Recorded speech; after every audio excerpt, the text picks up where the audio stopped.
Hello guys, welcome back to Ranju's വീട്ടിലേക്ക് എല്ലാവർക്കും സ്വാഗതം. അപ്പം പതിവ് പോലെ ഇന്ന് കണ്ണും തിരുമ്മി അടുക്കളയിലേക്ക് വന്ന് ഡയറക്റ്റ് കയറി ഇന്ന് രാവിലെ ബ്രേക്ക്ഫാസ്റ്റ് പുട്ടും കടലയും ഉണ്ടാക്കാമെന്നുള്ള വലിയ പ്ലാനിലാണ് കേട്ടോ. ഈ പാത്രമൊക്കെ നിരത്തി വെച്ചേക്കുന്നത് കാണുമ്പോൾ വലിയ ഗുമ്മ് കിട്ടാൻ വേണ്ടിയാണ് വീഡിയോ എടുക്കുമല്ലേ, ഒരു വൃത്തി വേണം എന്നുള്ള രീതിയിൽ, അല്ലെങ്കിൽ ചടചടയെന്ന് വേഗം മേളിൽ നിന്ന് എടുത്തിടുവാണ്. ഈ വീഡിയോ എടുക്കുമ്പോൾ കുറച്ച് കഷ്ടപ്പാടും ബുദ്ധിമുട്ടുകളുണ്ട്, എന്നാലല്ലേ നമുക്കൊരു വ്ളോഗറായി മാറാൻ പറ്റുമല്ലോ. ആ ഒരു പ്രതീക്ഷയിലാണ് ഗായ്സ് ഇങ്ങനെയെല്ലാം ചെയ്ത് കൂട്ടുന്നത്. അങ്ങനെ കടുക് പൊട്ടിച്ച് ഇച്ചിരി മാറി നിന്നിട്ടില്ലെങ്കിൽ മുഖത്തിൻ്റെ ഷേപ്പ് മാറുമെന്നറിയാവുന്നതുകൊണ്ട് കുറച്ച് മാറി ഒരകലം പാലിച്ചിട്ടാട്ടോ കടുക് പൊട്ടിക്കുന്നത്. അങ്ങനെ കടലയും പുട്ടും റെഡിയാക്കിയതിന് ശേഷം ആ സൈഡിലിരിക്കുന്ന അപ്പച്ചമ്പ് കണ്ടോ, അതിൻ്റെ ഉള്ളിലാട്ടോ പുട്ട് പുഴുങ്ങി വെക്കുന്നത്. കാരണമേ നമ്മുടെ അടുത്ത് പുട്ടും കുട്ടിയില്ല ഗായ്സ്, അത് കാരണം എളുപ്പപ്പണി മാത്രമാണ് കേട്ടോ. പുട്ട് പിന്നെ കുറ്റി കുറ്റിയായിട്ട് എടുക്കുന്നതിന് പകരമായിട്ട് അപ്പച്ചമ്പിലേക്കത്തിട്ട് പുഴുങ്ങിയെടുക്കുമ്പോൾ നമുക്ക് സുഖമായിട്ട് കഴിക്കാനും വേണ്ടി പറ്റും. എന്തൊക്കെ തട്ടിക്കൂട്ട് പരിപാടികളാണ് നമ്മുടെ ഈ ഗൾഫിൽ വന്നപ്പോൾ പഠിച്ചതെന്നറിയാവോ. അങ്ങനെ കറി ഏകദേശം റെഡി ആയിട്ടുണ്ട് കേട്ടോ. ഇഷ്ടപ്പെടുമോ എന്ന് എങ്ങനെയാണെന്നൊന്നും അറിയത്തില്ല. ഞാൻ ഭയങ്കര ഉറക്ക ക്ഷീണത്തിലാണ് വന്നേക്കുന്നത്. പിന്നെ ഹസ്ബൻഡിനെ ഡ്യൂട്ടിക്ക് വിടുമ്പോൾ നല്ല രീതിയിൽ പറഞ്ഞു വിടണമല്ലോ എന്നുള്ള ആഗ്രഹത്തിൽ വന്നതാണ്. അങ്ങനെ ഇച്ചായന് ഞാൻ ഫുഡെല്ലാം ഇവിടെ റെഡിയാക്കി കൊടുത്തു. ആ മനുഷ്യൻ്റെ കൺമുന്നിൽ കണ്ടിട്ട് വീഡിയോ എടുത്തുകൊണ്ട് വന്ന എന്നെ ചാമ്പുമെന്നറിയാവുന്നതുകൊണ്ടാണ് പുറകിൽ പുള്ളിക്കാരൻ പോലും അറിയാതെ ഞാൻ വീഡിയോ എടുക്കുന്നത്. ആ മനുഷ്യന് ഇഷ്ടമല്ല കേട്ടോ ഞാൻ ഡയറക്റ്റ് പോയി വീഡിയോ എടുക്കുന്നത്. ഞാനൊരു സമയം എത്രയായി? 10 മണി ആകാറായിട്ടോ. വിശമൊന്നും എണീറ്റിട്ടില്ല. ഒരു 10 മണി വരെ മാക്സിമം ഉറപ്പുള്ള, അത് കഴിഞ്ഞിട്ട് എണീപ്പിക്കും. പുട്ടും കടലക്കറി കുഴപ്പമില്ല. കടല അധികം വേഗാത്തോണ്ട് വലിയ ടേസ്റ്റായിട്ട് തോന്നുന്നില്ല കേട്ടോ.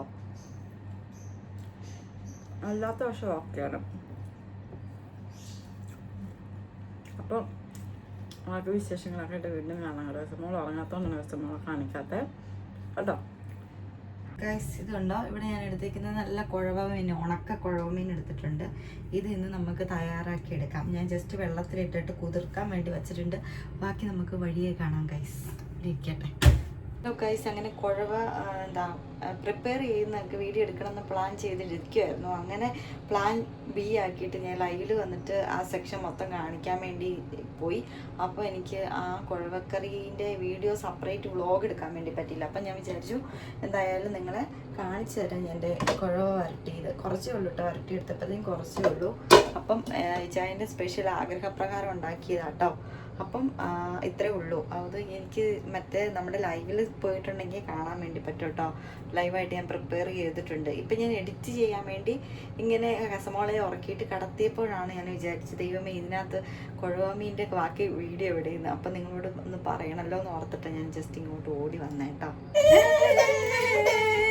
ഈ തുള്ളിച്ചാട്ടം എന്തിനാണെന്നറിയാമോ? പുള്ളിക്കാർക്ക് അടുക്കളയിൽ പോയിട്ട് വീഡിയോ എടുക്കണമെന്ന് ഞാൻ ഈ സ്റ്റാൻഡ് ഇവിടെ വെച്ചേനാ ഗൈസ്. അങ്ങനെ ഫുഡെല്ലാം ഉണ്ടാക്കി കഴിഞ്ഞതിന് ശേഷം ഞാൻ വിചാരിച്ചു ഒരു സെൽഫ് കെയർ ചെയ്തേക്കുന്നത്. അന്നേരം ഇന്നത്തെ നമ്മുടെ അടുത്ത കെയർ എന്ന് പറയുന്നത് നമ്മുടെ പെഡിക്യൂറാണ്. അതിനായിട്ട് ഞാനിവിടെ എൻ്റെ കാല് നല്ല രീതിയിൽ സോക്ക് ചെയ്യാൻ വേണ്ടി ഇട്ടിട്ടുണ്ട് ഗൈസ്.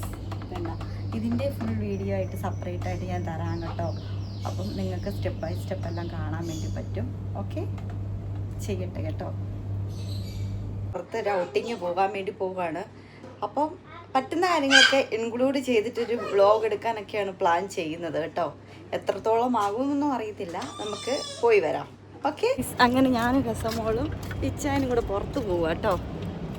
അപ്പം പോയിട്ട് വരുന്ന വഴിക്ക് വിശേഷങ്ങളൊക്കെ കാണാം. നല്ല ചൂടാ കുഞ്ഞു. അത് വേസ്റ്റ്. ദൂരേന്ന് വണ്ടി വരുന്ന കണ്ടപ്പോഴത്തേക്കും ഇച്ചാനും ഓടി കേട്ടോ. ആ ബസ് ലക്ഷ്യമായിട്ട് ഓടുന്നതാണ്. ആ ബസ് അങ്ങ് ദൂരേന്ന് വരുന്നുള്ളൂ, പക്ഷേ അവിടുത്തെ സ്റ്റോപ്പ് കഴിഞ്ഞ് ഇവിടെയാട്ടോ. അപ്പോൾ വേഗം ഓടി എത്താൻ വേണ്ടിയാട്ടോ ഞങ്ങൾ ഓടിയത്. അപ്പം ഇവിടെ എത്തി നമ്മളിങ്ങനെ അടുത്ത ബസ് വന്നു കഴിയുമ്പോൾ കയറിപ്പോകും. അങ്ങനെ കിട്ടിയ ബസ് ചാടിപ്പടച്ച് കയറി അങ്ങനെ സീറ്റ് ഉറപ്പിച്ചു. ഇപ്പോൾ വളരെ ഉപകാരമായിട്ടുള്ളൊരു കാര്യം, കസമോളെ കൊണ്ട് എവിടെ പോയാലും ബസ്സിൽ കയറിയിട്ടുണ്ട്, സീറ്റ് ഉറപ്പാണ്. ആ ഒരു കെട്ടപ്പിൽ ഇരിക്കുന്ന കൊച്ചിനെ മുറുക്ക പിടിച്ചിട്ടുണ്ട്. നീ കാരണമാണല്ലോ എനിക്കിങ്ങനെ ഇരിക്കാൻ പറ്റിയെന്നുള്ള സന്തോഷത്തോടെ കേട്ടോ മുറുക്ക പിടിക്കുന്നത്. അങ്ങനെ ബസ് ഇറങ്ങി മുമ്പോട്ട് പോയി ഷോപ്പിംഗ് നടത്താമെന്നുള്ള പ്ലാനിൽ പോകുമ്പം ഞങ്ങളുടെ പ്ലാൻ തെറ്റിച്ചുകൊണ്ട് കസമോൾ ഓടിക്കയറി ദേ ബസ് സ്റ്റാൻഡിലിരിക്കുന്നു. ബസ് സ്റ്റാൻഡല്ല, ബസ് സ്റ്റോപ്പ്. പിന്നെ ഞാൻ വിചാരിച്ചു കുറച്ച് തണുപ്പൊക്കെ പർച്ചേസിംഗ് കഴിഞ്ഞ്, പക്ഷേ വീഡിയോ ഒന്നും എടുക്കാൻ വേണ്ടി പറ്റിയില്ല. ഭയങ്കര തിരക്കായിരുന്നു. ഈ അപ്പനും മോളും പോയി നിൽക്കുന്നു അവിടെ. ഇപ്പം രാത്രിയായിട്ടോ. ഞാൻ പ്രതീക്ഷിച്ച പോലെ പർച്ചേസിംഗ് ആയിട്ടുള്ള ഒരു വീഡിയോ വ്ളോഗ് എടുക്കണം എന്നൊക്കെ ഓർത്തത്, പക്ഷേ നടന്നില്ല അതൊന്നും.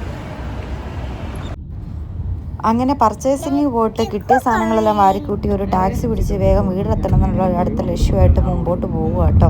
പോകുന്ന വഴിക്ക് നിങ്ങളെ ഈ വൈബ് ഒന്ന് കാണിക്കാൻ വേണ്ടിയാട്ടോ വീഡിയോ എടുത്തത്. എന്നോട് കുറേ പേര് പേഴ്സണലായിട്ട് പറഞ്ഞിട്ടുണ്ടായിരുന്നു, രഞ്ജു വീഡിയോ എടുക്കുമ്പോൾ അബുദാബിയിലെ ഏരിയാസൊക്കെ ഒന്ന് കാണിച്ചിട്ട് വീഡിയോ എടുക്കുക, എന്നാലല്ലേ ഞങ്ങൾക്കും കണ്ടിരിക്കാൻ രസം.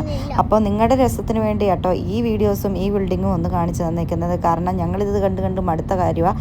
പക്ഷെ കണ്ടിരിക്കുമ്പോൾ നിങ്ങൾക്കൊരു രസം തോന്നട്ടെ എന്നുള്ളൊരു പ്ലാനിലാട്ടോ ഞാൻ ഈ വീഡിയോ ഇട്ടത്. നിങ്ങൾക്ക് ഇഷ്ടപ്പെട്ട് എൻജോയ് ചെയ്തിട്ടുണ്ടെങ്കിൽ എന്തായാലും നിങ്ങളുടെ കമൻറ്റുകൾ അറിയിക്കണം കേട്ടോ. ഇനി മറ്റൊരു വീഡിയോ ആയിട്ട് വീണ്ടും വരാം. Bye bye, good night.